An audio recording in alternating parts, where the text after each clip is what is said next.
गरुड़ पुराण पहला अध्याय। जीवन की अंतिम सांस रुकते ही आंखों के सामने गहरा अंधेरा छा जाता है। वह इंसान जिसने कभी सोचा भी नहीं था कि आज की सुबह उसकी आखिरी सुबह होगी, अचानक खुद को एक अजीब से शून्य में पाता है। शरीर बिस्तर पर निर्जीव पड़ा है। डॉक्टर उसे मृत घोषित कर चुका है और परिवार के लोग फूट फूट कर रो रहे हैं। लेकिन कहानी यहाँ खत्म नहीं होती। गरुड़ पुराण के अनुसार मृत्यु के तुरंत बाद आत्मा अपने शरीर से अलग होकर वहीं मौजूद रहती है। वह अचंभित है, डरी हुई है। वह अपने ही घर वालों को पुकारती है, मैं यही हूं, क्या तुम मुझे देख नहीं पा रहे?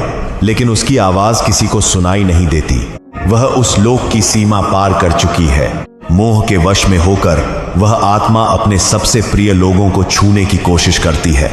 वह अपने बच्चों को गले लगाना चाहती है, अपनी मां का हाथ थामना चाहती है, लेकिन हर बार उसका हाथ केवल हवा को छूकर रह जाता है। जीवित होकर भी अपनों के लिए मर चुका होना, यही मृत्यु का सबसे बड़ा और पहला दुख है। तभी माहौल में एक भीषण ठंडक महसूस होती है। आत्मा के सामने दो विकराल आकृतियां प्रकट होती हैं। यमदूत, काले शरीर, जलती हुई आंखें और हाथों में लोहे की भारी जंजीरें। वे आत्मा से कहते हैं, अब यहां तुम्हारा समय समाप्त हुआ। अब तुम्हारे कर्मों के लेखा जोखा का वक्त है।